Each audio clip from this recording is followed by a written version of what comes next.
আমার আইয়ুবকে আমি একটা পরীক্ষা করতে চাই। আইয়ুব আলাইহিস সালাতু ওয়াস সালামকে আল্লাহ পাক রব্বুল আলামিন আস্তে আস্তে করে মুসিবতের মধ্যে ফেলাইতেছি, আর আইয়ুব নবীর ঈমানটা পরীক্ষা করতেছে। আইয়ুব নবীর ঈমান পরীক্ষা করার জন্য আল্লাহ পাক আইয়ুবের কাছ থেকে সম্পদগুলো আস্তে আস্তে করে নিয়ে যাচ্ছি। এবার শয়তানকে বলে, যাও যাও, তুমি যাই আইয়ুবকে খবর দাও, আমার আইয়ুব নবীকে যায় খবর দাও, তার সম্পদগুলো আমি আল্লাহ পুরায়া সারকার করে দিতেছি।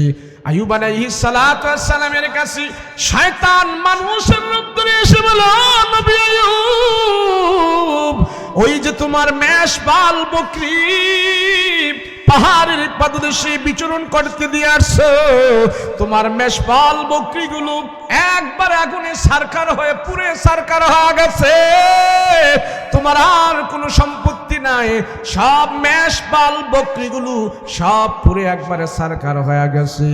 আইয়ুব আলাইহিস সালাতু ওয়াস সালাম কয়, আলহামদুলিল্লাহ।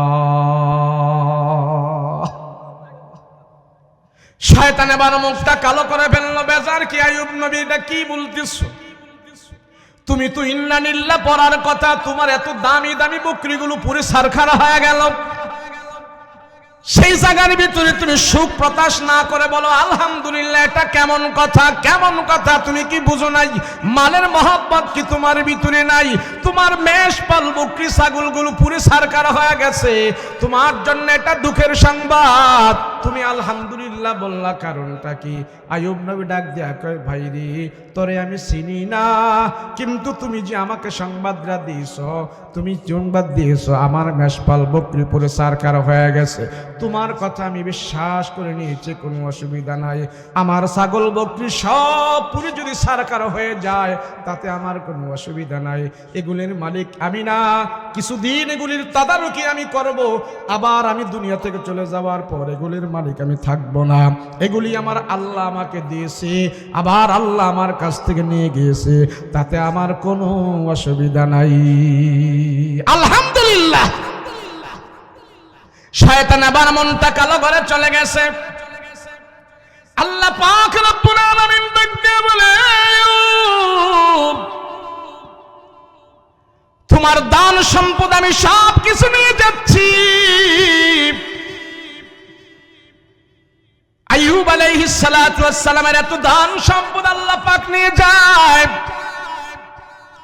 শয়তান এসে আবার ঘোষণা দিলেন, ও আইয়ুব, তুমি তো নতুন একটা ঘর বানিয়েছিলে, নতুন একটা বিল্ডিং বানিয়েছিলে, বিল্ডিংটা ধসে গেছে, শুধু বিল্ডিংটা ধসে নাই, তোমার ছেলেরা সেই বিল্ডিং এর ভিতরে পড়াশোনা করত, কিতাব পড়ত। আইয়ুব নবীর ঘরটা এমন একটা ঘর ছিলেন, এই ঘরের ভিতরে আইয়ুব আলাইহিস সালাতু ওয়াস সালাম বিবিদেরকে আমল ভাগ করে দিয়েছেন। শয়তান তার ঘরের আমল দেখেও সহ্য করতে পারে নাই। আইয়ুব নবী সন্তানদেরকে বলেছি, তোমরা এত ঘন্টা থেকে এত ঘন্টা তুমি আসমানি কিতাব তেলাওয়াত করবা, এরপর থেকে বিবির আসমানি কিতাব পড়বে, এরপর থেকে আমি কিতাব পড়বো। এইভাবে পড়াশোনার মাধ্যমে, আমলের মাধ্যমে 24টা ঘন্টা আইয়ুব আলাইহিস সালাতু ওয়াস সালামের ফ্যামিলিটা চলতো। শয়তান দেখে সহ্য করতে পারে নাই। শয়তানকে আল্লাহ পাক বুঝাইতে চেয়েছে, আমার মুমিন বান্দা যারা আছে আমার প্রতি তারা ঈমান কেমন রাখে, এটা তোরে আমি বুঝাইতে চাই। এবার শয়তান এসে মানুষের বেশ ধরে খবর দিল, সালাম দিল, ও আইয়ুব, তোমার যে নতুন ঘর উঠাইছো, ঘরটা তো ধসে পড়ে গেছে, ওই ঘরের ভিতরে তোমার ছেলেরা যে পড়াশোনা করত, দেওয়ালটা ভেঙে তোমার ছেলেগুলো একবারে মাটির সাথে চাপা পড়ে তারা দুনিয়ার জন্য শেষ হয়ে গেছে। শয়তান কান্না শুরু করেছে, আইয়ুব রে, তোর সম্পদ হারাইলি এবং তোর সন্তানদেরকেও এখন হারাইলি, কি ব্যাপার? এমন অভাবের মধ্যে আল্লাহ তোমারে ফলাই দিতেছে, কারণটা কি?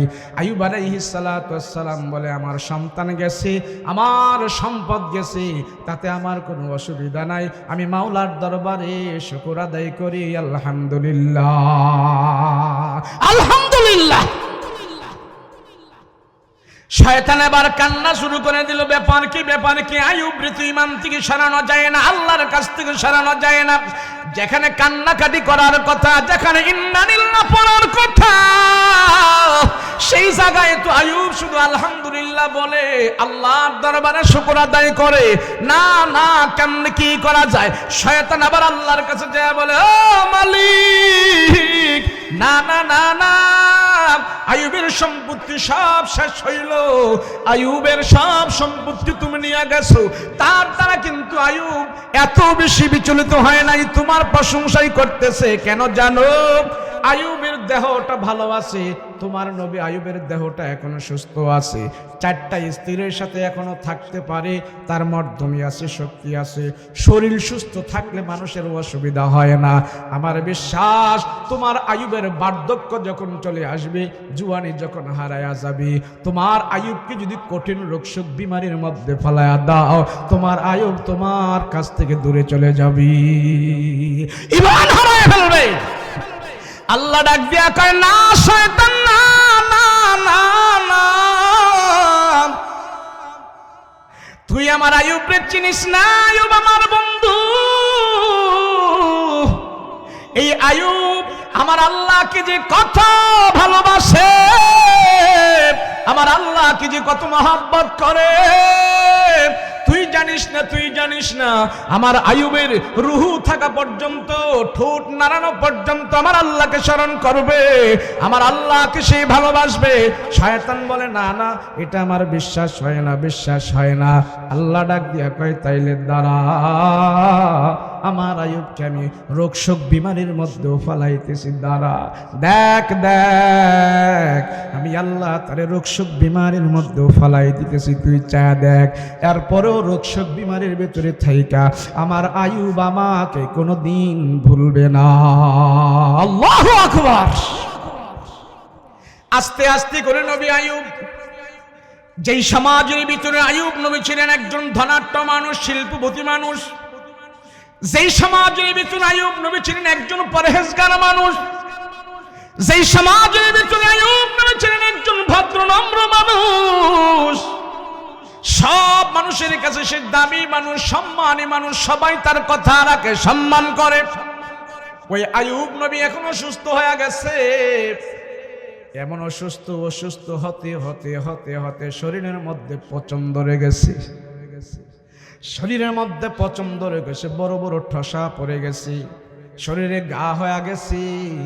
কিন্তু এত কঠিন অবস্থায় থাকার পরেও আইয়ুব নবীর জবান নাড়ায়া নাড়ায়া আল্লাহকে স্মরণ করি। আরে কারো জ্বর হয়, কারো রোগ হয়, কারো বিমারি হয়, কারো ডায়াবেটিস হয়, কারো প্রেসার হয়, কারো কিডনি নষ্ট হয়, কারো শরীর অসুস্থ হয়ে যায়। কিন্তু আইয়ুব নবীর এমন না, এমন না, এমন একটি রোগ আল্লাহ তারে দিয়েছে, মানুষের শরীরে পচন ধরে যায়, পচন ধরলে মানুষটা ক্যান্সারে মারা যায়। পা থেকে মাথা পর্যন্ত আইয়ুব নবীর শুধু ঠাসা পড়ে যাচ্ছে, ঠাসা পড়তে পড়তে পুরোটা শরীর ঘা হয়ে গেছে, ক্ষত হয়ে গেছে। এই ক্ষত অবস্থায় যখন একটা মানুষ বেশি ধরে পচন ধরতে থাকে, পচা গন্ধ পেলে মাছি মশা বসতে থাকে। আইয়ুব নবীর পচনের কারে মাছি মশা বসে না, এই কিরায় খায়া খায়া তার পচা শরীর শেষ করে ফেলে দিতেছে। কিন্তু আইয়ুব নবী চোখের পানি ফেলে ফেলে কান্না করতেছে আর বলে, মালিক, একটা কিরায় যখন আমারে কামড় দেয় আমার কলিজার মধ্যে যায় লাইগা যায়। আয় আল্লাহ, তুমি আমারে কেমন মুসিবতে ফেলাইলা, কেমন কঠিন মুসিবত। আয় আল্লাহ, আমি জানি তুমি আমারে পরীক্ষা করতেছো। এই সমাজের সবচেয়ে দামি মানুষ আমি ছিলাম, এই সমাজের সবচেয়ে দামি মানুষ আমি ছিলাম। আয় আল্লাহ, আমি জানি এই পরীক্ষা থেকে আমি উত্তীর্ণ হতে পারবো কিনা। আয় আল্লাহ, আমি জানি না, আমি জানি না। তুমি আমারে সব সময় তোমার ঈমানের প্রতি রাখবা, তোমার অগাধ বিশ্বাস থেকে যেন আমি দূরে না যাই। আল্লাহ তুমি আমারে তোমার পথে রাখবা, তোমার ঈমান থেকে আমি দূরে চলে যেতে পাই না। আল্লাহ তুমি আমারে বেঈমান বানায়ো না, বেঈমান বানায়ো না। আইয়ুব নবীকে আল্লাহ পাক এমন কঠিন রোগ বিমারি দিয়েছে, শরীরের মধ্যে পচন ধরে গেছে, পচায় ধরে ধরে যখন নাকি পুরাটা শরীরে পচতে শুরু করে দিয়েছে, আইয়ুব আলাইহিস সালাতু ওয়াস সালামের দুর্গন্ধে এলাকার মানুষ বসবাস করতে পারে না। যারা আইয়ুব নবীর কর্মচারী ছিল, যারা আইয়ুব নবীর জুতা টানতো, যারা আইয়ুব নবীর সামনে পা নত করে বসে থাকতো, ওই মানুষগুলো এখন এসে বলে, ও আইয়ুব তোমার শরীরের দুর্গন্ধে আমাদের এলাকায় ভাইরাসে আক্রান্ত হয়ে যাবে, তোমার পচন ধরে, তোমার অসুস্থতার কারণে আমাদের বাচ্চারা অসুস্থ হয়ে যাবে। আইয়ুব গো তুমি এখন কি করবা, তুমি অন্যত্র চলে যাও। আইয়ুব আলাইহিস সালাতু ওয়াস সালাম তাদের চেহারার দিকে তাকায় তাকায় কান্দে, আল্লাহ তারা আমার ছাগল রাখতো, তারা আমার গোলাম ছিল, তারা আমার বকরিগুলো চড়াইতো, তারা আমার দারোয়ান ছিল, তারা আমার রাখাল ছিল, যারা আমার অধীনে কাজ করত। আজকে তারা এসে বলে আমি বাড়ি ছেড়ে অন্যত্র চলে যাইতাম, তারা এসে বলতেছে আমি আজকে বাড়ি ছেড়ে কোথাও চলে যাইতাম। ও মালিক কেমন পরীক্ষা ফেলাইলাম, যেই মানুষগুলো আমার তাবেদারি করত, যেই মানুষগুলো আমার থেকে বেতন নিয়ে সংসার চালাইতো, আজকে সেই মানুষগুলো আমাকে এসে বলে ঘর থেকে বের হয়ে যাইতাম, সেই মানুষগুলো এসে বলে আমাকে আজকে অন্যত্র চলে যাইতাম।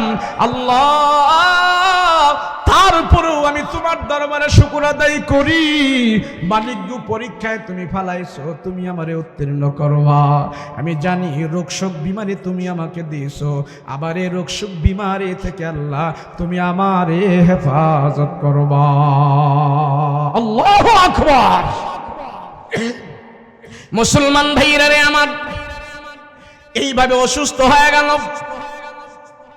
আমরা দেখি আমরা যদি কোনোদিন অসুস্থ হয়ে যাই, আমার বাপ দাদারা অসুস্থ হয়ে গেছে, আমাদের পুরুষেরা মৃত্যুর আগে অনেক অসুস্থ হয়েছে, অসুস্থ হয়ে যাওয়ার পর সবাই তারা ছেড়ে চলে যায়, কিন্তু প্রাণের বিবি আর আদরের স্ত্রী তার পাশে বসে বসে সেবা করে। কথা বলেন ঠিক কিনা? আইয়ুব নবীর 4টা স্ত্রী ছিল, 4টা স্ত্রীকে সব সময় আইয়ুব নবী ভালোবাসত, তাদের যা যা প্রয়োজন সব কিছু দিত। এবার এক এক করে 4টা স্ত্রী আইয়ুব নবীর কাছে হাজির হয়ে যায়।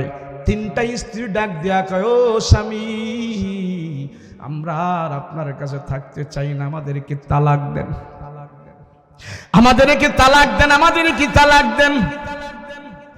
আইয়ুব আলাইহিস সালাতু ওয়াস সালাম চোখের পানি ছেড়ে দিয়া বলে, মালিক আমার শেষ সময়ে আমার সম্বল আমার স্ত্রীরা, আমার শেষ সময় আমার পাশে থেকে আমার স্ত্রীরা সেবা করবে। আল্লাহ তুমি এত কঠিন রোগে ফেলাইলা, আমার কাছ থেকে আমার স্ত্রীরা পর্যন্ত বিদায় নিয়ে যায়। আল্লাহ আমি একবারে নিঃস্ব হয়ে যাব, আমি কোথায় যাব? যাওয়ার তো আমার কোনো জায়গা নাই, কোথায় যাব গো মালিক, কোথায় যাব? যাওয়ার তো আমার কোনো জায়গা নাই। আল্লাহ কেন তুমি আমার এত অসুস্থতার ভেতরে ফেলাইলা? জানি জানি আমি ধৈর্য ধারণ করে তোমার উপরে ঈমান আমি পর্যাপ্ত পরিমাণে রেখেছি, বিন্দু পরিমাণও তোমার কাছ থেকে আমি ঈমান সরাই নাই। এই পরীক্ষায় তুমি আমাকে ফাঁস করবা, আমি জানি, আমি ফাঁসট হব, আমি জানি।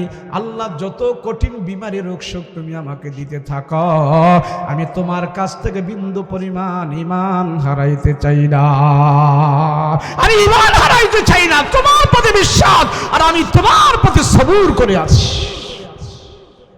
মুসলমান ভাইরা রে আমার, আল্লাহ নবীদেরকে তো কষ্ট দেওয়ার কারণ হইল উম্মতেরা শিখবে, নবীদের কষ্ট দেওয়ার কারণ হইল উম্মতেরা শিখবে। নবীদেরকে আল্লাহ মুসিবতে ফালানোর কারণ হইল আখির জামানার উম্মতেরা মুসিবতে পড়বে, মুসিবতে পড়ে ধৈর্য ধারণ করবে। না হয় নবীদেরকে এত মুসিবতে ফেলানোর কোনো কারণ নাই, নবীদেরকে এত কষ্ট দেওয়ার কারণ নাই। আল্লাহ আইয়ুব আলাইহিস সালাতু ওয়াস সালাম চোখের পানি ছেড়ে ছেড়ে কান্দে, আর তার রোগশোক বিমারি আরো বাড়তেছে, শরীরের পচন আরো বাড়তেছে, কিরায় কামড়ায় কামড়ায় তার শরীরটা ঝাঁঝরা করে ফেলেছে, পচনের জায়গায় কামড় মারে, কিরায় তার পায়ের মধ্যে কামড় মারে, কিরায় তার হাঁটুর মধ্যে কামড় মারে, বুকের মধ্যে কামড় মারে। যখন এক একটা কিরায় পা থেকে মাথা পর্যন্ত কামড়ায় আনে, আইয়ুব নবী ডাক দিয়া কয়, আল্লাহ যখন আমার পায়ের মধ্যে কামড় মারে, কামড়টা এত বড় কঠিন হয়ে যায়, আমার কলিজার মধ্যে পর্যন্ত আঘাত লেগে যায়। আয় আল্লাহ, আমি তোমার গোলাম, মালিকের তোমার ছাড়া আমি কিছু চাই না। আমি জানি রোগ তুমি দাও, বিমারি তুমি দাও, তুমি ভালো করো, তুমি ভালো করার মালিক, তোমার প্রতি ঈমান, তোমার প্রতি বিশ্বাস। আয় আল্লাহ, তুমি আমারে ভালো করো বা আমি জানি, কিন্তু আল্লাহ তুমি আমারে রোগ সুখ বিমারির মধ্যে ফেলাইলা। আইয়ুব আলাইহিস সালাতু ওয়াস সালামের সারা শরীর পচন ধরেছে, পচন ধরতে ধরতে যখন নাকি ঠোঁটগুলোর ভিতরে কিরায় কামড় শুরু করে দিয়েছি, এবার জিহ্বাটা শুধু বাকি আছে। আইয়ুব নবী চোখের পানি ফেলে ফেলে কান্না করে আর বলে, আল্লাহ তোমার কাছে দোহাই লাগে রে মালিক, আমার জিহ্বাটার মধ্যে তুমি পোকা লাগায়ও না, আমার জিহ্বাটা যদি শুধু নাড়াইতে পারি, জীবনে কিচ্ছু চাই না, এই জিহ্বা নাড়ায় নাড়ায় আমি আল্লাহ তোমারে ডাকতে চাই। আল্লাহ তোমারে ডাকতে চাই, তোমারে ডাকতে চাই, তোমারে ডাকতে চাই, তোমার নাম স্মরণ করতে চাই। মালিক আমার জিহ্বাতে দুকবুক লাগায়ও না, জিহ্বার মধ্যে পোকা লাগায়ও না, জিহ্বার মধ্যে কিরা লাগায়ও না। সম্পত্তি হারাইলাম, সব হারাইলাম, এলাকার মানুষ হারাইলাম, সয় সম্পত্তি হারাইলাম, তাতে আমার কোনো অসুবিধা নাই। আল্লাহ গো, এখন পর্যন্ত তোমাকে আমি ডাকতে পারি, এখন পর্যন্ত তোমার জিহ্বা নারায়ণ নারায়ণ তোমার স্মরণ করতে পারি, এতটুকুর ভিতরে যদি তুমি রাখো, তারপরেও তোমার দরবারে আমি শুকর আদায় করব। আল্লাহু আকবার। আইয়ুব আলাইহিস সালাতু ওয়াস সালামের সামনে বিবিরা হাজির হয়ে গেছে। চারজন বিবি, চারজন বিবির ভিতরে তিনজন বিবি ইনস্ট্যান্ট দাঁড়ানো আছে। তিনজন বিবি আইয়ুব নবীকে ডাক দিয়া কয়, আইয়ুব গো, তোমার সাথে অনেক দিন ছিলাম, তোমার পাশে আমরা ছিলাম, এখন আর পাশে থাকা যায় না। এলাকার মানুষ পর্যন্ত তোমারে তারাই দিতে চায়, তোমার সম্পত্তি হারায় গেছে, তোমার সবকিছু হারায় গেছে, এখন আর তোমার পাশে আমরা থাকতে চাই না, তুমি সম্মানের সহিত আমাদেরকে তালাক দিয়া দাও, আমরা চলে যাই, অন্যত্র যাই আমরা বসবাস করি, আমাদের জিন্দেগি আমরা কাটাবো। এবার আইয়ুব আলাইহিস সালাতু ওয়াস সালাম বলে, বিবিরে তোমরা যদি যাও আমি একা হয়ে যাব, নিঃস্ব হয়ে যাব। বিবিরা কোনো কথা মানে না, বিবিরা কোনো কথা মানে না, নান সম্মানের সহিত আমাদেরকে তালাক দেন, আমাদেরকে তালাক দেন। আইয়ুব আলাইহিস সালাতু ওয়াস সালাম চোখের পানি ছেড়ে ছেড়ে তিনটা বিবির যখন তালাক দিল, আইয়ুব নবী দেখে পায়ের কাছে একটা বিবি বসা আছে, তার নাম হলেন রহিমা। নবী আইয়ুব ডাক দিয়া কয়, বিবি রহিমা গো, আমার তিনজন বিবি আমাকে নিজের ইচ্ছায় তালাক চেয়ে তারা চলে গেল, তুমি কেন এখানে বসে আছো, তুমিও চলে যাও। বিবি রহিমা ডাক দিয়া কয়, না স্বামী না, তারা যেই ঘর থেকে এসেছে আমি সেই ঘর থেকে আসি নাই। আমার বাবা হলেন ইউসুফ আলাইহিস সালাতু ওয়াস সালাম, আমার বাবা হলেন একজন নবী, ওই নবীর মেয়ে হইলাম আমি। আমার বাবা আমারে শিক্ষা দিয়েছে মৃত্যুর আগ পর্যন্ত স্বামীর খেদমত করার জন্যে। আমার বাবা আমারে বলেছে স্বামীর দুঃখে সুখে পাশে থাকার জন্য। আমার বাবা আমাকে বলেছে স্বামী যা দেয় তা পছন্দ করে নেওয়ার জন্য। আমার বাবা আমাকে বলেছে স্বামীর অভাব অনটনের সময় কিন্তু মন খারাপ করবা না। এ রহিমা, তোমার স্বামী তোমার জন্য জান্নাত, তোমার স্বামী তোমার জন্য আল্লাহর পক্ষ থেকে নিয়ামত। ও স্বামী, আমি তো জানতেন ঘরের মানুষ না। আমার বাবা হইলেন একজন নবী, আমার দাদা হইলেন একজন নবী, সেই নবীর মেয়ে হইলাম আমি আপনাকে ছেড়ে যাব না। আমি তো এখনো সুস্থ আছি, আল্লাহ তো আমারে কোনো বিমারি দেয় নাই। আপনার যত বিমারি হয় আমি রহিমা আপনার পাশে থেকে দেখে আপনার খেদমত করে করে আমি জান্নাত কামাই করতে চাই। সুবহানাল্লাহ। মুসলমান বন্ধুরা রে আমার, এই জন্য রাহমাতুল লিল আলামিন ঘোষণা করলেন, উম্মতদেরকে জানাইলেন, জীবন সঙ্গী বানানোর আগে তোমরা ঘর খবর নিয়ে দেখো। তোমাদের বিবি বানানোর আগে, বিয়ে করার আগে তোমরা ভালো স্ত্রীর জন্য 4টা গুণ প্রয়োজন। শুধু চেহারা সুন্দর দেখি বিয়ে করো না, শুধু মাল দেখি বিয়ে করো না। 4টা জিনিস দেখে তোমরা জীবন সঙ্গী বানাইবা, 4টা জিনিস দেখে তোমাদের জীবন সঙ্গী বানাইবা, তোমাদের স্ত্রী বানাইবা। রাসূল বলেন, যার ঘরে নেককার বিবি আছে, যার ঘরে পর্দাশীনী মহিলা আছে, যার ঘরে আল্লাহকে ভয় করে এমন মহিলা আছে, ওই মহিলার সাথে যদি পুরুষের জীবন যাপন হয়ে যায়, ধর্মীয় মাইন্ডে চলাফেরা করে, আল্লাহকে ভয় করে চলাফেরা করে, আমি রাসূল বলতেছি তোমাদের ফ্যামিলির ভিতরে আল্লাহ পাক জান্নাতের সুখ পয়দা করে দিবি। রাহমাতুল লিল আলামিন বলেন, যারা শুধু সুন্দর স্ত্রী পেয়ে সন্তুষ্ট হয়ে যায়, সুন্দরী নারী দেখে যারা সন্তুষ্ট হয়ে যায়, তাদের চক্ষুর আলো, চক্ষু শীতল হয়, চোখে সুন্দরী দেখে মজা পায়। ওই সুন্দরী মহিলার ভিতরে যদি দিনদারি না থাকে, আল্লাহর ভয় না থাকে, সুন্দরের যৌবনের পাগল হয়ে তোমাদের চক্ষু শীতল হবে। আর দিনদার মুত্তাকি পরহেজগারিনী স্ত্রী যদি তুমি পাও, তোমার শুধু চক্ষু শীতল হবে না, তোমার অন্তরটা একবারে আরামদায়ক হয়ে যাবে। একজন রাসূল বলেন, বিয়ে করার আগে খুব চিন্তা ভাবনা করে বিয়ে করো, নেককার স্ত্রী দেখে, নেককার মেয়ে দেখে বিয়ে করো। অত সুন্দরের প্রতি পাগল হয়ো না। সুন্দর যদি থাকে তো আলহামদুলিল্লাহ, এর সাথে আরো কয়েকটা গুণ যোগ করবা। সুন্দরের সাথে কয়টা? দিনদারি আছে কিনা, পরহেজগারি আছে কিনা, বংশ ভালো কিনা, এই 2টা জিনিস যোগ করবা। সুন্দরী, মালদার, বংশধর, দিনদার। রাসূল বলে 3টা যদি না থাকে, একটা যদি থাকে দিনদার, ওই মেয়েটারই পছন্দ করে তোমার জীবন সংসারের সঙ্গী বানিয়ে নাও, আমি আল্লাহ সেখানে রহমত নাজিল করে দেব। মানুষ আজ ফ্যামিলিগত ভাবে আমরা সবাই অশান্তির ভিতরে আছি। কারণ কি? আমাদের কাছে এসে বলে, হুজুর দোয়া করেন, আল্লাহ সব কিছু দিয়েছে, হুজুর সব কিছু দিয়েছে আল্লাহ, টাকা পয়সা বাড়ি গাড়ি কম দেয় নাই। হুজুর এমন এক দুঃখিন্বিত আমি, কাউকে আমার দুঃখের কথা বলা যায় না।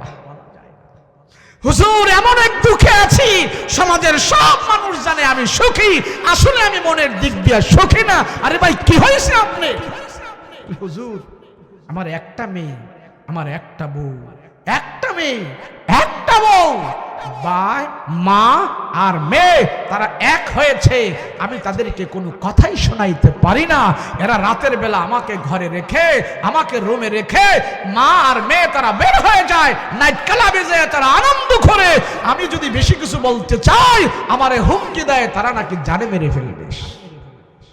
বলেন তার টাকা, তার যত দুনিয়াতে যা কিছু আছে, তার কি সুখ আছে বলেন দেখি? কোনো সুখ আছে? কোনো সুখ নাই। আমাদের ঘরগুলো জাহান্নামের টুকরো হয়ে আছে।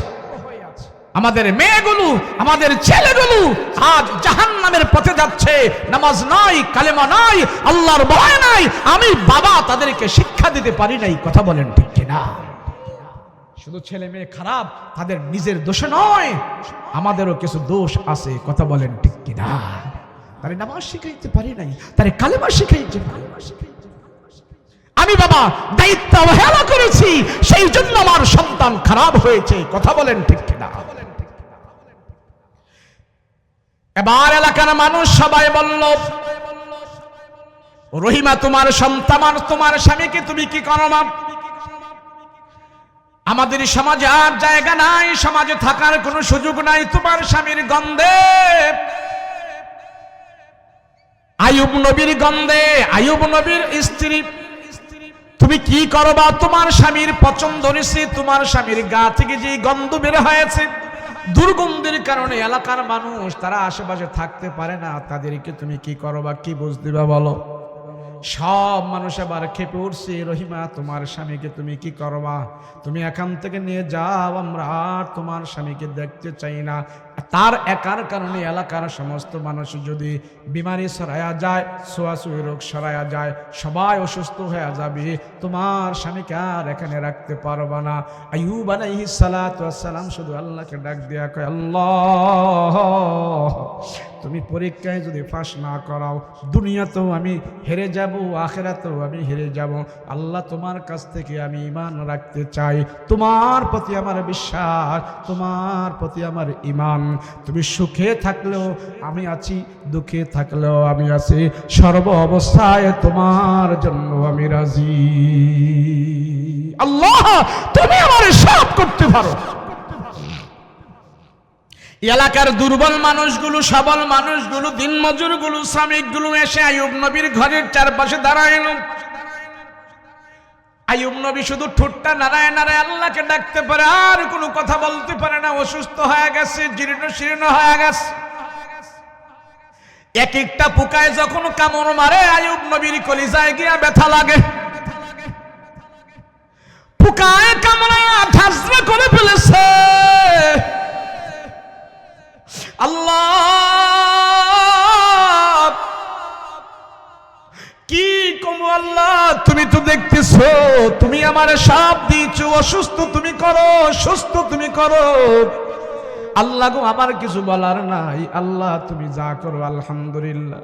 তুমি অসুস্থ করেছো, তুমি আমার সুস্থ করে দাও রে খোদা। আল্লাহ পোকায় যখন কামড় মারে, আমার কলিজার মধ্যে যায় ব্যথা লাগে। পায়ের মধ্যে যখন কামড় মারে, আমার কলিজায় গিয়ে আঘাত করে। আল্লাহ সহ্য হয় না, সহ্য না করে তো আমি কোনো কিছু করতে পারতেছি না, কেননা এগুলিতে আমি মনে করি তুমি আমাকে দিয়েছ। এবার সব লোকেরা অভিযোগ করলো, রহিমা তুমি কি করলাম? তোমার স্বামীকে নিয়ে তুমি কোথায় যাইবা? যাও না হয় আমরা কিন্তু ব্যবস্থা করব। সব মানুষ যখন খেপে গেল, বিবি রহিমা স্বামীকে এবার আমজা করে ধরে কাঁধের উপরে নিল। কাঁধের উপরে নিয়া মহিলা মানুষ এত বড় পুরুষটাকে কাঁধে করে নিয়েছে। কাঁধে করে নিয়ে বিবি রহিমা একটা দৌড় দিছে। দৌড়ে আসে পাহাড়ের কাছে চলে গেছে, পাহাড়ের উপরে চলে গেছে। পাহাড়ের টিলার মধ্যে বসে বসে স্বামীর খেওয়া করে, স্বামীর পোকামাকড়গুলো সরায়া দেয়। স্বামীকে এবার গরম পানি দিয়ে গোসল করাবে। পাহাড়ের সেখানে চলে গেছে, কোথাও গরম পানি পাওয়া যায় না। স্বামীর খেদমত কর্মে সেখানে চলে গেছে, সেখানে পাহাড়ের উপরে চলে গেছে। পাহাড়ের ভিতরে চতুর্দিকে শুধু পাহাড় আর পাহাড়, বাড়ি নাই, ঘর নাই। বিবি রহিমা একজন মহিলা মানুষ আর তার স্বামী আইয়ুব ওই পাহাড়ের ভিতরে দুইজন স্বামী আর স্ত্রী আল্লাহকে ডাকে। আল্লাহকে ডাকা ছাড়া কোনো উপায় নাই। দুইজনে হাত উঠে ডাক দিয়া কয়, আল্লাহ এমন বিপদে তুমি ফেলাইছো আমাকে, আমার স্বামীকে তুমি সুস্থ করে দাও। স্বামী ছাড়া তো আমার কোনো দাম নাই, আমার স্বামীকে নিয়ে আমি জান্নাতে যেতে চাই। আল্লাহ তুমি আমার স্বামীকে সুস্থ করে দাও। বিবি রহিমা পাহাড়ের কোনায় বসে বসে আল্লাহর দরবারে হাত উঠায় কান্দে। আইয়ুব আলাইহিস সালাতু ওয়াস সালাম বিবি রহিমার চোখের পানিগুলো দেখতেছি। নিজের অসুস্থতায় নিজে কান্দে, আর স্বামীর চোখের পানি আইয়ুব আলাইহিস সালাতু ওয়াস সালাম কান্দে, বিবি রহিমাও কান্দে। কাঁদতে কাঁদতে আল্লাহর দরবারে দুইজনে অস্থির হয়ে গেছে। এবার আইয়ুব আলাইহিস সালাতু ওয়াস সালামকে বিবি রহিমায় সান্ত্বনা দেয়, ও স্বামী আমি মহিলা মানুষ, আমার যতটুকু দায়িত্ব আছে আপনার পাশে থাকবো, মৃত্যুর রাত পর্যন্ত আপনার পাশে আমি থাকবো, আপনাকে ছাড়া আমি কোথাও যাব না। আমি যতদিন আছি ততদিন আপনার সেবা যত্ন করে যাব। বসেন গো স্বামী। স্বামীরে সুন্দর একটা জায়গার মধ্যে বসাইয়া এবার চিন্তা করতেছি, আমার স্বামী কয়েকদিন পর্যন্ত কোনো খাবার নাই, দেখি আশেপাশে যে কোনো ঘর আছে কিনা, আমার স্বামীর জন্য দুটা খাবারের রুটির ব্যবস্থা করতে পারি কিনা। পাহাড়ের নির্জনে কোনো মানুষ নাই, ঘর নাই, বাড়ি নাই, মানুষের বস্তি অনেক দূরে, মানুষের ঘর বাড়ি অনেক দূরে। বিবি রহিমা স্বামীকে সুন্দর করে সেবা যত্ন করে পাহাড়ের টিলার উপরে বসাইয়া এবার চলে গেল গ্রামে বস্তিতে। মানুষদেরকে যা জিজ্ঞেস করে, তোমাদের বাড়িতে কোনো কাজের লোকের দরকার আসেনি? স্বামীর জন্য এত মায়া, এত মায়া। বিবি রহিমা আবার মানুষের বাড়িতে যায় কাজ খুঁজে। এক জমিদারের বাড়িতে যায়, বলে আপনার ঘরে কোনো কাজের লোক লাগবে কিনা। জমিদার আয়েশা রহিমার চেহারার দিকে তাকায় বলে, ওই সময় পর্দা করা ফরজ ছিল না। বিবি রহিমার চেহারার দিকে তাকায় বলে, ও মহিলা, তুমি তো মনে হয় কোনো কাজের মেয়ে না, তুমি মনে হয় কোনো বিপদে পড়ে আসছ। বিবি রহিমা তারপরেও বিপদের কথা মানুষের কাছে বলে না, আল্লাহর কাছে বলে। আমরা বিপদে পড়লি তার কাছে যাই, ওর কাছে যায়, রে ধারণা দিই, ওরে ধারণা দিই। বিবি রহিমা কারো কাছে বলে না, স্বামীও কারো কাছে বলে না, শুধু আল্লাহর কাছে চায় আর বলে, মালিক তুমি বিপদে ফালাইছো, বিপদ থেকে তুমি উদ্ধার করতে পারো, তুমি বিপদ থেকে উদ্ধার করো। শুধু কান্নাকাটি করে আর বলে, ও ভাই, আপনাদের বাড়িতে কাজ কামের কোনো সুযোগ আসেনি? জমিদার আয়েশা চেহারার দিকে তাকায়, কয়, বেডি রে, তোমারে তো কাজের মায়ের মতো মনে দেখা যায় না, মনে হয় কোনো বিপদে পড়ে আসছো। কয়, না না, কোনো বিপদে নয়, আমাদের ঘরে কোনো খাবার দাবার নাই, আপনার ঘরে সকাল থেকে সন্ধ্যা পর্যন্ত কাজ করব, বিনিময় আমাকে কিছু দিবেন। বিবি রহিমা ঘরের ভিতরে কাজ করে আর জবান নারায়ণ নারায়ণ, ঠোঁট নারায়ণ নারায়ণ, শুধু জিকির আজকার করে। ওই জমিদারের মহিলা দেখতে পাইল, মহিলাটা খুব ভদ্র মানুষ, আমার ঘরের কাজ করে তারপর ওর জবান নারায়ণ নারায়ণ যেন কি কি দুরূদ আজকার করতেছে। এবার ওই মহিলা কাজের প্রতি খুশি হইয়া বিবি রহিমারে বিকালবেলা 2টা রুটি দিয়া দিছি। 2টা রুটি নিয়ে খুশিতে ভাগ ভাগ হইয়া স্বামীর কাছে আসছে আর বলে, স্বামী তুমি একটা রুটি খাইবা, আমি একটা রুটি খাবো। আরে কেমন মানুষ ছিল এই এলাকার, এই বর্তমানে পৃথিবীর সবচেয়ে বড় জমিদার, সম্পত্তি হারাইলো, অসুস্থ হয়ে গেল। বিবি আবার জীর্ণ শীর্ণ হয়ে গেল, বিবি অসুস্থ হয়ে যাবে এমন এমন ভাব, কারো কোনো টাকা নাই, পয়সা নাই। যেই লোকগুলোর সম্মানের অভাব ছিল না, তাদের খাবারে তো আরেকজনে খাইতো। বিবি রহিমা এইভাবে যায়, যখন নাকি রুটি আনছি, স্বামীর মুখে যখন রুটি থোবায়া দিবে, এমন মুহূর্তে শয়তান এসে ডাক দিয়া কয়, এ আয়ুব, তরে বউ কিন্তু মানুষের বাড়িতে যায়া আকাম কুকাম কইরা তোর জন্য খাবার জোগায়। নাউজুবিল্লাহ। শয়তান বলে, কি বলো তুমি? শয়তানকে আইয়ুব নবী বলে, তুমি বলো কি, কোত্থেকে আসলাম? কয়, দেখ দেখ। আইয়ুব আলাইহিস সালাতু ওয়াস সালাম কি কয়, দেখ তোর বিবি, এই যে দেখ মাথার ভিতরে কতগুলো চুল ছিল, চুলগুলো ছিঁড়ে কাটা, এখান থেকে দেখ। আইয়ুব আলাইহিস সালাতু ওয়াস সালাম অসুস্থ মানুষ, বিবির মাথার দিকে তাকায় দেখে কতগুলো চুল বিবির মাথা থেকে ছিঁড়া কর্তন করা। কোন কোন বর্ণনায় বলে আইয়ুব নবীর স্ত্রীর রহিমার পুরাটা মাথায় নাড়া করে দিয়েছিল। না না, যেই ঘরের মধ্যে কাজ করেছে ওই ঘরের জমিদারের স্ত্রী মনে মনে ভাবতেছে, হায় রে, এই মহিলাটা যদি এখন চলে যায় মনে হয় আর পাবো না। এটা নম্র ভদ্র মহিলা, এটা আল্লাহর ওলি পরহেজগারিনী মহিলা। বিকালবেলা জিজ্ঞেস করে তুমি কি আবার আগামীকালকে আসবা নাকি আমাদের বাড়িতে? কয় না জানি না, আসলে আসতেও পারি, না আসলেও না আসতে পারি। ওই জমিদারের স্ত্রী মনে মনে ভাবতেছে এটা বরকতি মহিলা, তার যদি একটু চুল আমরা বরকতের জন্য রেখে দেই তাইলে আমাদের ঘরের মধ্যে অভাব অনটন হবে না, সংসার আরো উন্নত হবে। রেখে দেই এই মনে করে কতগুলো চুল কেটে রেখে দিয়েছে বরকতের জন্য। ভাগ্যবতী মহিলা, এটা চেহারায় বোঝা যায়। আর শয়তান যায় আইয়ুব আলাইহিস সালাতু ওয়াস সালামের কাছে যায় কয় রুটি খাও, মজার মজার রুটি খাও। জানো তোমার বিবি রুটি কোত্থেকে আনছে জানো? বলে না জানি না। কয় তোমার বিবি তোমাকে রেখে পাড়া মহল্লায় চলে গেছে, সেখানে যায় আকাম কুকামে ধরা পড়েছে, মানুষদের চুল কাটা দিচ্ছে। আইয়ুব আলাইহিস সালাতু ওয়াস সালাম রুটি আর মুখে দেয় না। না বিবি, না না না না, তোর রুটি আমি খাবো না, খাবো না, দূরে সরায়া দে। না না, আমার কাছে আসবি না, আমার কাছে আসবি না, তুই আমাকে ধরবি না, তুই না পাক, তুই না পাক, তুই আমাকে ধরবি না। বিবি রহিমা চোখের পানি ছেড়ে ছেড়ে কান্না করতেছে। আল্লাহ, যে স্বামীর 4টা স্ত্রী ছিল তারা সবাই তারে ছেড়ে চলে গেছে, আমি স্বামীর জন্য এখানে রয়ে গেলাম, আমি মানুষের বাড়িতে কাজ কাম করে রুটি আনলাম, তুমি তো দেখছো। আর আমার স্বামী বলতেছে আমি নাকি সেখানে জিনা করেছি। না না। আইয়ুব আলাইহিস সালাতু ওয়াস সালাম বলেন আমি যদি কোনোদিন সুস্থ হই, হে রহিমা, তোমাকে আমি 80টা বেত্রাঘাত করব। এই কাজ কেন তুমি করলা? কারণটা কি?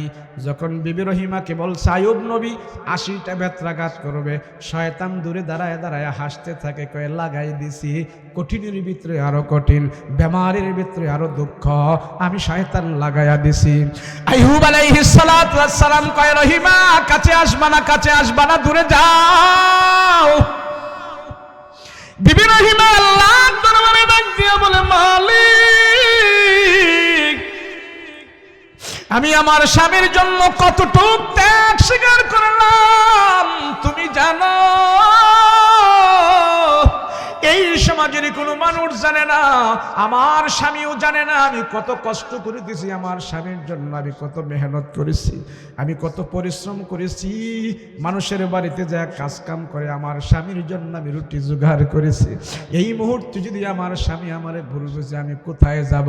আল্লাহ, আমি নবীর সন্তান, আমার বাবার নাম হলো ইউসুফ নবী, আমার বাবা আমারে বলেছে স্বামীর খেদমত করার জন্য, আমার বাবা আমার শিখিয়েছে স্বামী হলো আমার জন্য জান্নাত, স্বামী হলো আমার জন্য জান্নাত, আমার বাবা আমাকে শিক্ষা দিয়েছে স্বামী হলো আমার জন্য রহমত।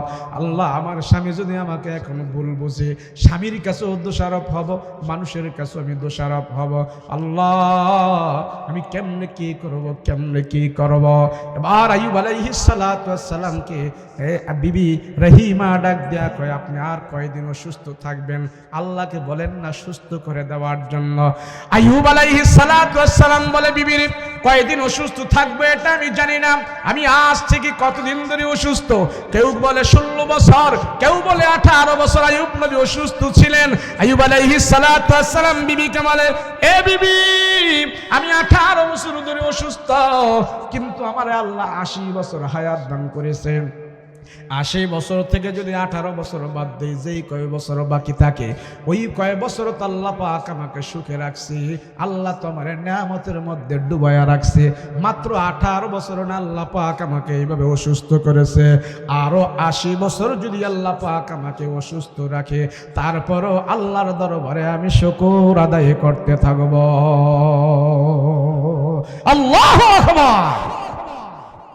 আইয়ুব আলাইহিস সালাতু ওয়াস সালাম কয় বিবি আমার কাছে আসবে না, কাছে আসবে না। আইয়ুব আলাইহিস সালাতু ওয়াস সালাম তার বিবিকে দূরে সরায় দিয়েছে। আরে মুসলমান, মনে রাখতে হবে অভাবের ভিতরে শয়তান আমাদেরকে আরো বেশি ধোঁকা দেয়। যেই সংসারের ভিতরে একটু অভাব অনটন, সেই সংসারে শয়তান আরো ধোঁকা দেয়।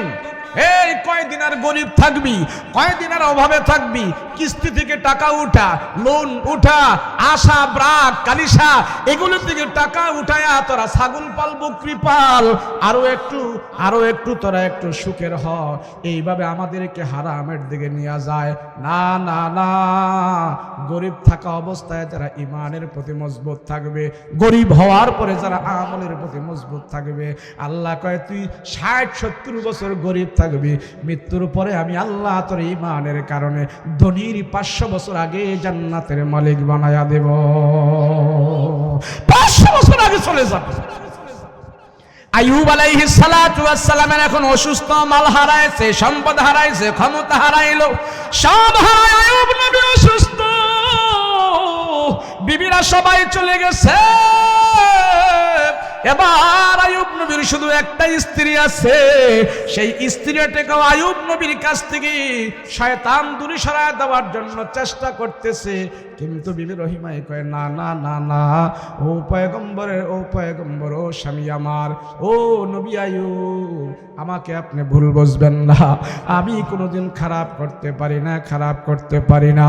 এবার আইয়ুব আলাইহিস সালাতু ওয়াস সালামকে আল্লাহ পাক এমন সুস্থ করবে, আবার আল্লাহ পাক তাকে পুনরায় জীবিত করবে। মৃত্যুর মোহ গিয়ে চলে গিয়েছে অসুস্থতার কারণে, সেখান থেকে আল্লাহ পাক তার সুস্থতা করবে। আল্লাহকে তোরে পরীক্ষা দিলাম। এবার আইয়ুব আলাইহিস সালাতু ওয়াস সালামকে সুন্দর একটা জায়গায় রেখে বিবি রহিমা আবার পাহাড়ের পাদদেশে ঘোরাঘুরি করতেছে। হায়রে আমার স্বামীর খাদ্য নাই, হায়রে আমার স্বামীর অসুস্থ, হায়রে আমার স্বামীর ঔষধ নাই, হায়রে আমার স্বামীর পর্যাপ্ত পরিমাণ কিছু নাই, এখন কি করা যায়? দূরে যায় যখন নাকি খুঁজতেছে, স্বামীরে গরম পানি দিয়া গোসল করাবে, স্বামীরে সবকিছু দিয়া গোসল করাবে। এবার ওই বিবি রহিমা পাহাড়ের পাদদেশে যে ঘোরাঘুরি করতেছি, আর এদিক দিয়ে আল্লাহ পাক 18 বছর পরে আইয়ুব আলাইহিস সালাতু ওয়াস সালামকে ডাক দিয়া কয়, আইয়ুব তোমার পায়ের ঘোড়ালি দিয়া পাহাড়ের মাটিতে তুমি আঘাত করো, যেখানে বসে আছো সেখানে তুমি আঘাত করো। এবার আইয়ুব আলাইহিস সালাতু ওয়াস সালাম আল্লাহর কাছ থেকে যখন ওহী পাইলেন, জিবরাইল আমিন ডাক দিয়া কয়, নবী আইয়ুব 18 বছর আপনি অসুস্থ, 18 বছরের রোগী, 18 বছরের ভিতরে আপনি 18 সেকেন্ড আল্লাহর কাছ থেকে দূরে যান নাই, আল্লাহর শরণ থেকে আপনি গাফেল হন নাই, আল্লাহ আপনার প্রতি খুশি। এবার জিবরাইল আমিন কয়, নবী আইয়ুব যেই জায়গায় বসে আছেন আপনি পায়ের গোড়ালি দিয়ে আঘাত করেন। আইয়ুব আলাইহিস সালাতু ওয়াস সালাম পায়ের গোড়ালি দিয়ে মাটির মধ্যে আঘাত করার সাথে সাথে ওই মাটির ভিতর থেকে মাটি ফাইটা উত্তপ্ত সুন্দর পানি, গরম পানি, ঝর্ণার মতন পানি ভাওয়া শুরু করে দিয়েছে। পানি বের হইতেছে। জিবরাইল আমিন ডাক দেয়া কয়, নবী আইয়ুব গো, আপনি তো গোসল করতে পারবেন না। এই পানি জিবরাইল আলাইহিস সালাতু ওয়াস সালাম আইয়ুব নবীর শরীরের মধ্যে ঢেলে দিয়েছি। সাথে সাথে আল্লাহর কুদরতে পানির দ্বারা গোসল করে দেওয়ার পর জায়গা থেকে, শরীর থেকে আইয়ুব নবীর সবগুলো কিরা দূর হয়ে গেছে, পোকামাকড় দূর হয়ে গেছে। আইয়ুব আলাইহিস সালাতু ওয়াস সালাম আগের মতন 16 বছরের যুবক হয়ে গেছি। বিমারি তো সারছে 80 বছরের মানুষটা যেমন 16 বছরের যুবকের মতন তাজা হয়ে গেছে, পূর্বের চেহারা ফিরে চলে আসছে, সুন্দর ফুটফুটে বসে আছে। জিবরাইল আমিন ডাক দেয়া, নবী আইয়ুব এই যে আপনার শরীরের ভিতরে কিরা পোকা মাকড় গুলো লেগেছে, এগুলি আপনারে কামড়াইছে, এগুলি কিরা না পোকা মাকড় না, জানেননি কি? ও নবী আইয়ুব, এক একটা পোকা আপনি দেখছেন পোকা, আল্লাহ কয় না না এগুলি পোকা না, আল্লাহর ফেরেশতা দিয়ে আপনার ঈমান পরীক্ষা করেছে, এক একটা পোকা এক একটা ফেরেশতা ছিল আপনার শরীরের ভিতরে কামড়াইছে, আল্লাহ যতটুকু হুকুম করেছে ততটুকুই তারা কামড় দিয়েছে। নবী আইয়ুব এত কষ্টে থাকার পরও যে আল্লাহকে আপনি স্মরণ করেছেন, আপনার আল্লাহ স্মরণ রেখেছে, আপনার আল্লাহ আপনাকে ভুলে নাই, আপনারে আল্লাহ পাক সুস্থ করে দিয়েছি। আল্লাহ পাক বলেন আমি তোরে সুস্থ করে দিয়েছি। এবার বিবি রহিমা পাহাড়ের পাদদেশে স্বামীর জন্য ঘোরাঘুরি করতেছে, স্বামীর কি করা যায়, কেমনে সেবা করা যায়। বিবি রহিমা ঘুরতে ঘুরতে অনেকক্ষণ পর স্বামীর কাছে আসছে। এবার বিবি রহিমা আয়েশা দেখে এখানে স্বামীর যে জায়গায় রাইখা গেছে সেখানে তার স্বামী নাই। তার স্বামীর মতন সুন্দর সুদর্শন চেহারাওয়ালা একটা সুন্দর চেহারাওয়ালা একটা যুবক, তার স্বামীর মতন ওই যুবক মানুষ এখানে বসে আছে। বিবি রহিমা জিজ্ঞাসা করে, ব্যাপার কি, আপনি কোত্থেকে আসলেন? আরে আমার অসুস্থ স্বামীকে এখানে রেখে গেছি। আমার স্বামী কই, আমার স্বামী কই, আমার আইয়ুব কই? এখানে দেখতেছেন সুন্দর একটা মানুষ। বিবি রহিমা তার কাছে যায় না, না না না, এটা আমার স্বামী হতে পারে না। আমার স্বামী 18 বছরের অসুস্থ মানুষ এখানে রেখে গেছি। এই আপনার বাড়ি কই, আপনি কোত্থেকে আসলেন? এবার বিবি রহিমার এই কথা শোনার পর আইয়ুব আলাইহিস সালাতু ওয়াস সালাম ডাক দেয়া কয়, তোমার স্বামীর নাম কি? আমার স্বামীর নাম হলো আইয়ুব, আমি ওখানে রেখে গেছি। আমার স্বামী অনেক অসুস্থ, সেই জন্য আমি আমার স্বামীরে খুঁজতেছি। কয় না, ভালো করে দেখো তো আমি তোমার স্বামী কিনা। কয় না না, আপনি আমার স্বামী না, আমার স্বামী 18 বছর ধরে অসুস্থ, আপনি আমার স্বামী হন কেমনে? আপনি আমার স্বামী হতে পারেন না, 18 বছর অসুস্থ আমার স্বামী, বলে ভালো করে দেখো। এবার বিবি রহিমা কয়, আপনার মতোই আমার স্বামীর চেহারাটা ছিল, তবে 18 বছরের অসুস্থ হওয়ার আগে আপনার মতো চেহারা ছিল। অসুস্থ হওয়ার পর আমার স্বামী একবারে জীর্ণ শীর্ণ হয়ে গেছে। অসুস্থ হওয়ার পর আমার স্বামীর গাল চাপা সব ভেঙে গেছে, পোকামাকড়ে আমার স্বামীর শরীরের সমস্ত শরীরটা খেয়ে ফেলছে। না না, আপনি হইলেও আপনি না, আপনি না, আমার স্বামী তো এমন সুন্দর হতে পারে না। এবার আইয়ুব আলাইহিস সালাতু ওয়াস সালাম ডাক দিয়া কয়, বিবি তুই অনেক ধৈর্য ধরছস, তুই আমার জন্য আল্লাহর কাছে দোয়া করেছো, আমার জন্য অনেক সেবা করেছো, তুমি ভালো করে তাকায়া দেখো, তোমার দোয়া আল্লাহ কবুল করেছে, আমার দোয়া আল্লাহ কবুল করেছে। তুমি যেমন ইমাম থেকে সরো নাই, আল্লাহর বিশ্বাস থেকে সরো নাই, আমি আল্লাহর প্রতি বিশ্বাস রেখেছি, আল্লাহ পরীক্ষার মধ্যে ফলাইছি। ওই আল্লাহ পাক দেখো পাটি ফাইটা মাটির ভিতরে থেকে গরম পানি বের করে দিয়েছি, এই পানি দিয়া জিবরাইল আমরা গোসল করায় দিয়া আমার রোগ বিমারি ভালো করে দিয়েছি। বিবি এবার বিবি রহিমা বলে, আপনি তো আমাকে ভালো হইলে বলেছিলেন 80টা বেত্রাঘাত করবেন, আপনার ওয়াদা পালন করেন। আপনি আমারে বুঝেছিলেন আমি জিনা করেছি, না না না না। বিবি রহিমা এই কথা বলার পর আইয়ুব আলাইহিস সালাতু ওয়াস সালাম বলে, হ্যাঁ ওয়াদা করেছি, এটা তো পুরা করতে হয়। কোন কোন রাবায়াতে আছে ওই যেন জারুর শালা আছে, জারুর শালা, এমন 80টা শালা নিয়া ওই আইয়ুব আলাইহিস সালাতু ওয়াস সালাম তার বিবির শরীরের মধ্যে বাড়ি মেরেছে। একটা বাড়ি মারার কারণে আল্লাহ পাক ডাক দেয়া কয়, আইয়ুবরে তুমি যদি এই কথা না বলতা আমি তোমাকে এমন করতাম না।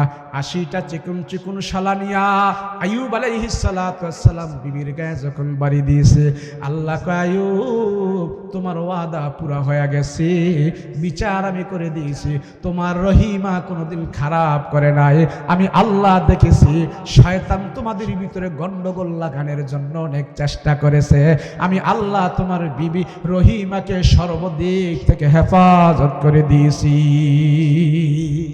তুমি ভুল ভুলিও না।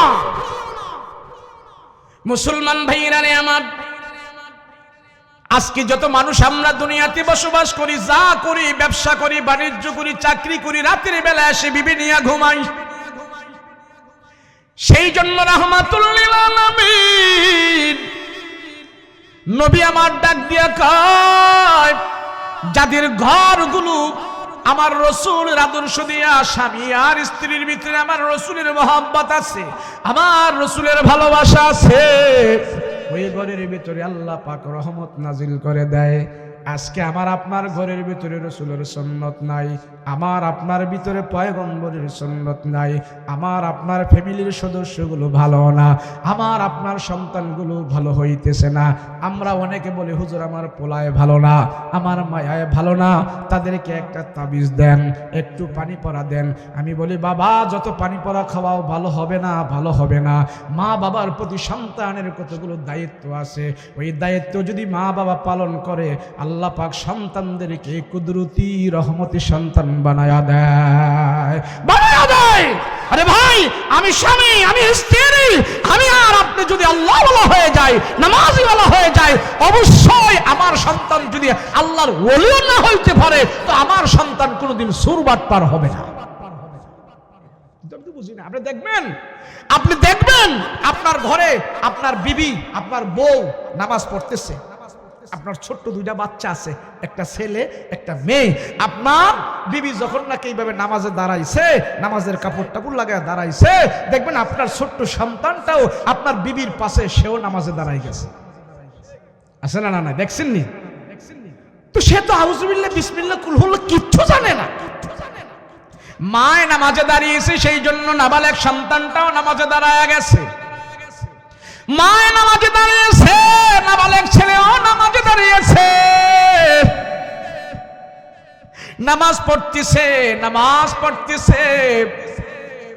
কিন্তু ছোট বাচ্চাটাও ঠোঁট নাড়ায় নাড়ায় কি যেন পড়ে। মা তো পড়ে সূরা ফাতিহা, মা পড়ে সূরা ইখলাস, মা রুকু তাসবিহ সব আদায় করে। আর ছোট বাচ্চারা মার চেহারার দিকে তাকায় তাকায় দেখে আমার মা ঠোঁট নাড়ায় ঠোঁট নাড়ায়, ওই বাচ্চাটাও মার চেহারার দিকে তাকায় তাকায় ঠোঁট নাড়ায় ঠোঁট নাড়ায়। আল্লাহ ফেরেশতাদেরকে সাক্ষী রেখে বলে দেখ দেখ ফেরেশতারা দেখ, মা আমল করে, সন্তানটাও আমল করে। সন্তান কিচ্ছু জানে না, মার চেহারার দিকে তাকায় তাকায় ঠোঁট নাড়ায়। আমি আল্লাহ ঘোষণা করতেছি শোন, ওই মা ঠোঁট নাড়ায় নাড়ায় যে ইবাদত বন্দেগী করে, ওই সন্তানের আমল নামায় সেই ঠোঁট নাড়ায় নাড়ায় ইবাদত বন্দেগীর ফলাফল দাও। আর এই ফলাফল, এই নেকি জাযা মার আমল নামায় দিয়ে দাও। আল্লাহু আকবার। মুসলমান ভাইরানে আমার, মার কারণে হয় সন্তান আল্লাহর ওলি, মার কারণে হয় সন্তান সন্ত্রাসী, মা বাবার কারণে সন্তান খারাপ হয়, মা বাবার কারণে সন্তান ভালো হয়। আমার সময় 10টা পর্যন্ত, 10টা পর্যন্ত আমার সময়, এরপরে আমি আর কথা বলবো না, যতটুকু টাইম দিয়েছেন ততটুকু কথা বলবো। মার কারণে সন্তান হয় আল্লাহর ওলি, মা বাবার কারণে হয় সন্তান সন্ত্রাসী। জগৎ বিখ্যাত একজন আল্লাহর ওলির নাম আমরা জানি, নাম হলো বাইজিদ বুস্তামি রাহিমাহুল্লাহু তাআলা। নাম কি? বাইজিদ বুস্তামি কোন কলেজে পড়ছে, কোন মাদ্রাসায় পড়ছে? বাইজিদ বুস্তামির ওস্তাদের নাম কি? বাইজিদ বুস্তামি কোনো কলেজে পড়ে নাই, মাদ্রাসায় পড়ে নাই। বাইজিদ বুস্তামির ওস্তাদ দুনিয়ার কেউ নয়, বাইজিদ বুস্তামির ওস্তাদ হলেন তার মা স্বয়ং নিজে। স্বয়ং নিজে আল্লাহ দেখায় দিয়েছেন মার সেবা যত্নের কারণে। মা তার সুন্নাত শিখাইছে, আমল শিখাইছে, কোরআন শিখাইছে। সেই জন্য মায়ের তদারকি করার কারণে আল্লাহ পাক তার বাইজিদ বুস্তামিকে জগৎ বিখ্যাত ওলি বানায়া দিছে।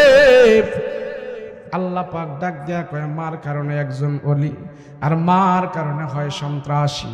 যদিও আল্লাহর ওলির ঘটনা সাহাবীদের আমলে নয়, নবীদের আমলে নয়, কিন্তু সবার স্বীকৃতি বাইজিদ বুস্তামি নিঃসন্দেহে আল্লাহর বড় একজন ওলি, বিশাল বড় একজন ওলি।